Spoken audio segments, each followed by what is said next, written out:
This is the water cooler recap for Thursday, December the 22nd, 2011. And our main thing that we talked about a little bit today was the rain.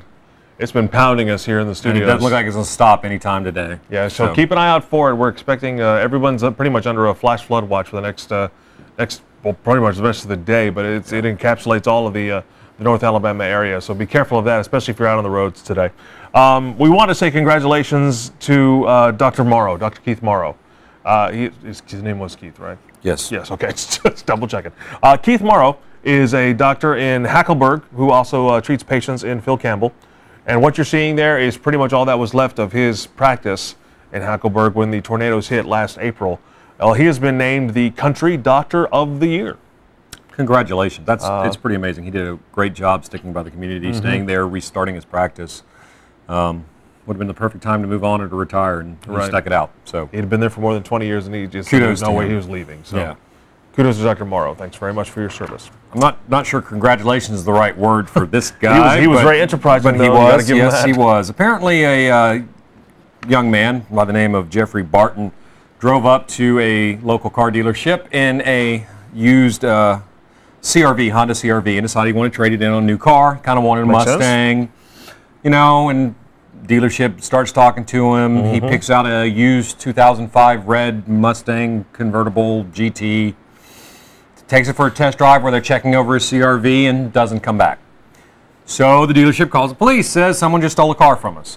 And the police get there and they find out that the CRV he was trading in was also stolen. So police are looking for Jeffrey Barton. He's 40. They don't have a recent picture because he's in a red Mustang. Yeah, he's in a red Mustang. Yes, but here's the kicker. What about his driver's license? Yeah, his driver's license was from 1989. Didn't raise any red flags? No. You know, I know the Alabama licenses pretty much has stayed the same for a while, but over the last 20 years? Well, you don't think that, you know, they look at this picture and he's 20 years old and they're looking at this 40-year-old guy? I mean, you know, I know I'm better looking than I was when I was 20, yes, but you know, that's still, not everybody. Let's see, your driver's license expired when? Can we see your Well, I mean, you do even look, do you look the same as you on your 20-year-old? Of course not. Yeah, that's just, there's so many things. That should have been a red flag. Yeah. A couple of Alabama Republican legislators are proposing the state sell up to $100 million in bonds so that they can get electronic tablets in the hands of all high school students in the state. I like this plan. This is actually think this is a great idea. Senator Gerald Dial of Lineville and Representative Jim McClendon of Springville said that would allow students to get digital textbooks, which are of course cheaper than printed textbooks, and all those savings should be sufficient to pay off the bonds.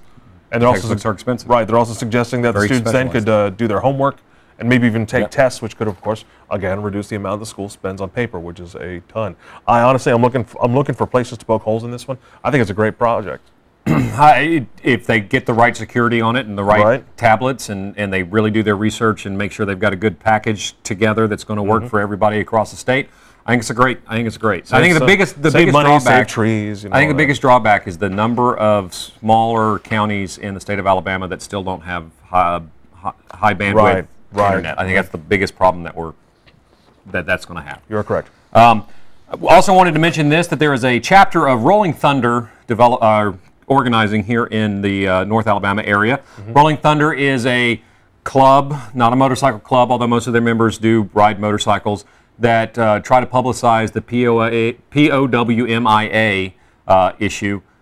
It's a bunch of patriots who want to talk about all those people that got left behind, either inadvertently or sometimes not so much. And they're going to meet on the second Sunday of each month at the VFW Post 2702 in Huntsville at 2 o'clock. Second Sunday, 2 o'clock. Easy to remember.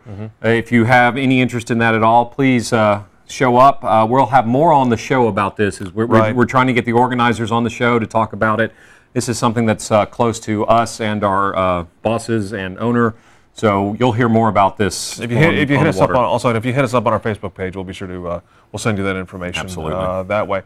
You can watch the water cooler every weekday at 11 o'clock on WMJN TV 29, or you can watch our live stream on WMJN29.com.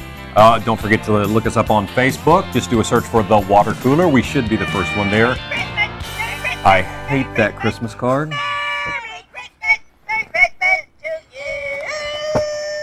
It's not over. To you. No, it wasn't to me. It was to my son. And I've heard it a lot. We'll see you tomorrow. Lights up.